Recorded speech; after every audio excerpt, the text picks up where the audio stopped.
ತಂದೆ ಅವ್ರ ಸ್ಥಾನದಲ್ಲಿ ನಿಂತ್ಕೊಂಡು ಮಗನಿಗೆ ಗಾಡಿ ಕೊಡಿಸಿದಾರೆ ನೋಡ್ರಿ. ತಂದೆದು ವಾಯು ಅಂತ, ಮಗಂದು ವೀರ ಅಂತ ಗಾಡಿ. ಸೊ ಈ ಥರ ತಂದೆ ಎಲ್ಲರಿಗೂ ಸಿಗಲಿ ಅಂತ ಇಷ್ಟಪಡ್ತೀನಿ, ಯಾಕಂದ್ರೆ ನಮ್ಮ ಮನೇಲಿ ಆ ಥರ ಇಲ್ಲ. ಬಂದೆ ಹೇಳ್ಬೇಕಂತ. ಓಕೆ, ಇವನ್ ನನ್ನ ಮಗ ವೀರ್ ಅಂತ, ನಾನು ವಿನೋದ್ ಅಂತ. ಇವತ್ತು ನಮ್ಮ ಮಾಧ್ಯಮದ ಒಂದು ಹೆಸರೇನಂದ್ರೆ ವಾಯು ವೀರ. ವಾಯು ವೀರ, ವಾಯು ವೀರ, ವಾಯು ವೀರ. ಅದರಲ್ಲಿ ಇನ್ನೊಂದು ಅರ್ಥ ಏನಿದೆ ಅಂದ್ರೆ, ಇದರಲ್ಲಿ ಅರ್ಥ ತುಂಬಾ ಇದೆ. ವಾಯು ವೀರ ಅಂದ್ರೆ ಗಾಳಿ ಆಂಜನೇಯ ಅಂತ. ಕನ್ನಡದ ಇಂಗ್ಲಿಷ್ ಅಲ್ಲಿ ವಾಯು ವೀರ ಅಂತಾರೆ, ಕನ್ನಡದಲ್ಲಿ ಗಾಳಿ ಆಂಜನೇಯ ಅಂತ. ದಯವಿಟ್ಟು ಇವ್ರ ಅಕೌಂಟ್ಗೆ ಇವ್ರು ಹೊಸ ಯುದ್ಧಕ್ಕೆ ಕಾಲಿಡ್ತಾ ಇದ್ದಾರೆ. ದಯವಿಟ್ಟು ಎಲ್ಲರೂ ಸಪೋರ್ಟ್ ಮಾಡಿ ಅಂತ ಕೇಳ್ಕೊತೀನಿ. ಸರ್ ನಿಮ್ದು ಏನಾದ್ರು ಇದ್ರೆ ಹೇಳ್ರಿ, ಏನು ಇವತ್ತು ವಿಶೇಷ? ನಿಮ್ಮ ಮಗನ ಕರ್ಕೊಂಡ್ ಬಂದ್ಬಿಟ್ಟಿದ್ದೀರಾ ಸರ್ಪ್ರೈಸ್ ಆಗಿ.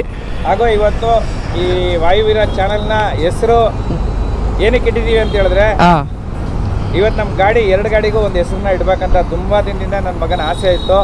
ಕೇಳ್ಕೊಂತ ಇದ್ದ, ಅವನಿಗೂ ಗೊತ್ತಿಲ್ಲ ನಾನು ಇಲ್ಲಿ ಬಂದು ಈ ತರ ಮಾಡ್ತೀನಿ ಅಂತ. ಅವನಿಗೂ ಅಷ್ಟಾಗಿ ವಿಷಯ ಗೊತ್ತಿರಲಿಲ್ಲ. ಎಲ್ಲೋ ಹೋಗ್ತೀನಿ ಅಂತ ಕರ್ಕೊಂಡ್ ಬಂದ್ಬಿಟ್ಟಿದ್ದೀರಾ. ಆದ್ರೆ ಇವತ್ತು ವಾಯುವೀರನ ಹೆಸರನ್ನ ಇವತ್ತು ಕ್ಲೀನ್ ಆಗಿ ಎಕ್ಸ್ಪೋಸ್ ಮಾಡ್ತಾ ಇದೀನಿ. ಈ ರೆಡ್ ಗಾಡಿ ನೋಡ್ಕೊಂಡ್ಬಿಡಿ, ಇದು ವಾಯು ಅಂತ. ಇದ್ರ ಹೆಸರು ವಾಯು ಅಂತ.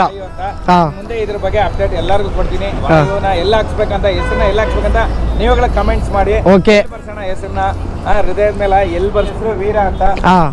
ನನ್ನ ಮಗನ ಹೆಸರು ವೀರ್ ಅಂತ. ಅದೇ ತಕ್ಕಂಗೆ ಇದು ಇವನ್ಗೆ ಅಂತಾನೆ ರೆಡಿ ಮಾಡಿದ ಗಾಡಿ. ನಿಮ್ಗೆ ಲಾಸ್ಟ್ ವಿಡಿಯೋಗಳಲ್ಲಿ ಅಪ್ಡೇಟ್ ಕೊಡ್ತೀನಿ.